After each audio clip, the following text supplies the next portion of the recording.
the audience. I am the lyricist. Hey everybody, what is happening? Ish, I am back with one of my Madden 16 Ultimate Team player reviews, and today we'll be looking at the Jamaal Charles. Let's match him up real quick against the Chris Johnson out here. Take a look at the back there. He's going to be a little bit less strength than CJ, but we got maxed out agility. Well, 99, we'll say agility. We know you can go higher, I guess. So that's going to be in one more speed than CJ. So that, you know, a little bit of edge out there. Not too much on that, but the agility is definitely going to be noticeable on the card. Carrying one less care on the carry. You get around looking at that. Jamaal's going to have more trucking. It's still too low for it to really matter, but he's going to have 3 more elusiveness, which, you know, is definitely what you want to have for these type of backs. A little bit more in a stiff arm. He's going to have a 98 spin with a 98 juke, man. So very nice on that. So, you know, definitely looks like he's going to be better of the two. 98 stamina. You know, route running and all that stuff, you know, catching and all that is much better all the way around on the card, though. So pretty much I think the only knock, you know, when you're looking at that card, I believe is the run block, as you see up in here. I mean, sorry, I said run block, I mean pass block. The pass block here is only 50 on him, where it's 74 for Chris Johnson. That is probably the one thing that I do not like about the Jamaal Charles card.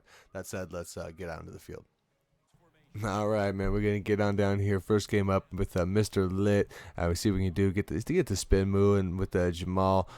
You know, that's definitely gonna have that the high rate of that. You know, the 98 spin, the 98 juke. We're gonna see, and like I say, at the first few games here, I'm just kind of getting used to the controls with him. You know, with that 99 agility, you definitely get a feel for that.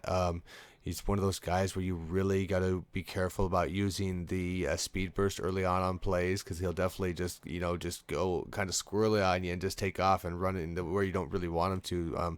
That's just, but it's also a benefit when you get used to running that style. As you know, as I've had the guy a little bit longer throughout the games, I think I got a better feel for that. And you can see running up the middle on there surprisingly well. You know, definitely if you can get to that next level and maybe juke out of that level or something like that.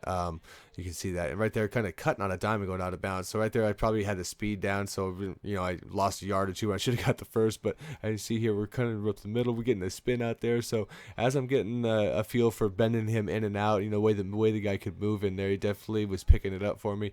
So at this point of the game, I was figuring, man, I was like, I can kind of hit the middle on this, man, and just make some moves around through it. So go in here, look at that, nice, and then juke back. So we're getting good on the sticks with him right in there. So definitely was good to see. Glad to see that out there, you know, for him. Getting on the edge out there, you should get that with him. And again, easily pick up like 8-9 yards when you're doing stuff like that. Not even a big blocking set. And he tries to fight for the yards. He's never going to be mistaken. You're not going to be mistaken for a trucking back at all by any means. But he does fight for his guys on occasion. Hey, thanks, Vernon, man. Thanks for showing up, man. You know, maybe we'll go back to him another time also. So here's go second and goal later in there. We run him in one time, and it's like, nah, you know what? That's that. It's definitely not somebody I'm going to try and pound near the goal line. You know, he's definitely, I believe, going to take a back seat to the McFadden card. And thanks for putting that one out, you know, right on EA on that one. Because, you know, I had the Jamaal when I got him was in the 600 range, and they put out McFadden. I just had to sell Jamaal because, you know, at that point, I knew there was going to be a big loss coming, which there was on the card. So I figured more of the range that I'll be looking to pick up this Jamaal card is probably around the 400, maybe 450 range. You see right there's the blocking ability on him. It wasn't horrible really. He helped out the line pretty well when needed to. It's just a few times, which I don't think made it in here very often. He's missing 1, missing 2. Look at that. There you go. That's what you want to see out of Jamaal. That's nice. Every so often, you know, if a linebacker comes up and it hits him, you know what I mean, one-on-one, that's where you might end up being in trouble for his poor pass blocking. And, you know, after this update that's out, this patch that's out, you might be seeing more outside blitzes where the linebacker hits the running back quick. So, you know, just something to keep in mind when you are running that card. You definitely want to have some backup running backs who can kind of do what he does, maybe even a CJ2K, and that way you can have them in for the pass blocking on certain downs without losing too much of the scheme. I see coming around. There we go. We get the spin and we get him cutting around. So, and the juke. There you go. That's what we got to see. Kind of right there. You got a little bit of everything all in one about what he can do out there, what the move can be on that. Like I say, it wasn't. I could have used more time to get a better feel for the sticks on the guy, but I think the more I used him, it definitely got around to it, man. It was not so bad. So we come down here, see if we can get him to block in. He comes in the line, kind of just gets lost, picks up his guy. All right, nothing too special out there. And here we go again, trying to block him. We're going to put him on the other side. I believe I was trying to stop a blitz coming in. And he kind of goes up. He's sealing again, making sure nobody is coming in. So he's at least getting the job done on that part. That's kind of what we're asking for him on there.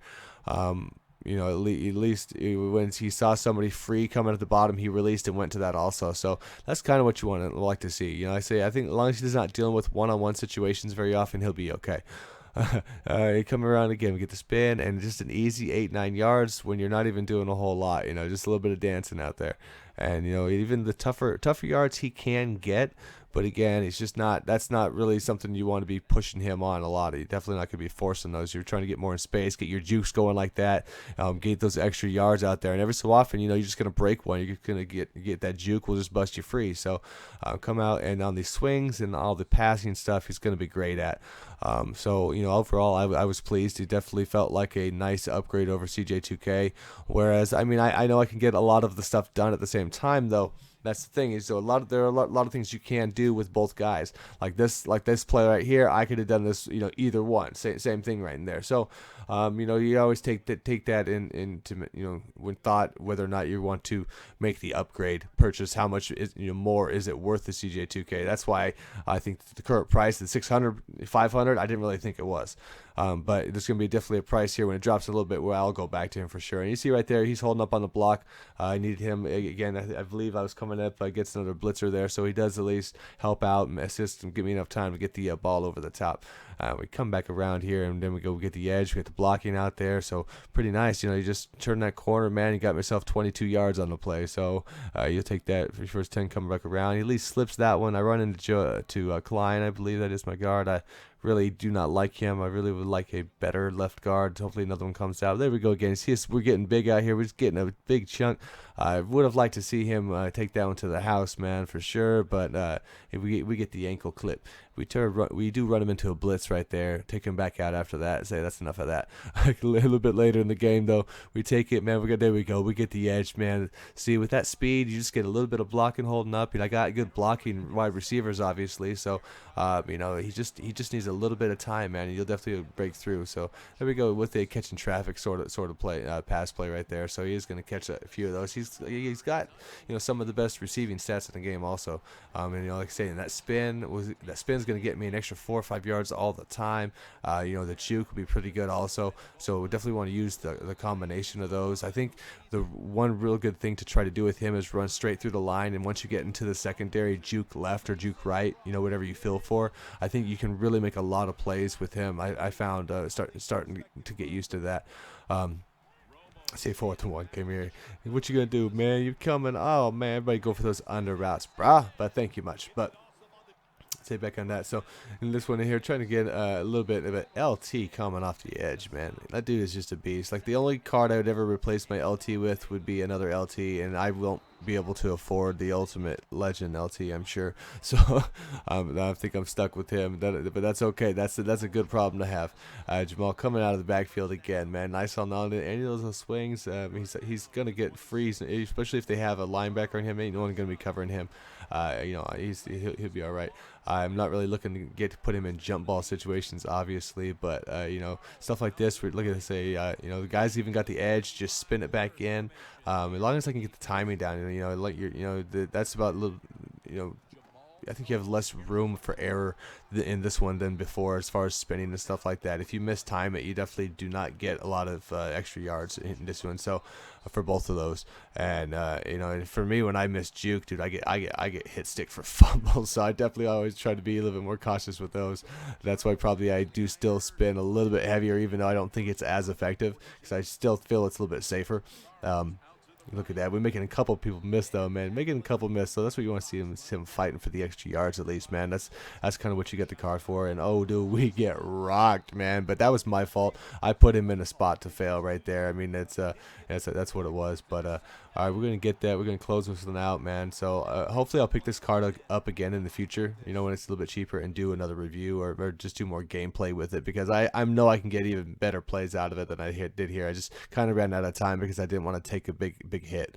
Other than that, man, we'll see you guys out, man. I'm still gonna be on vacation right now, so if I don't get to the comments, I apologize. I will get to them when I get back. See y'all later. Peace.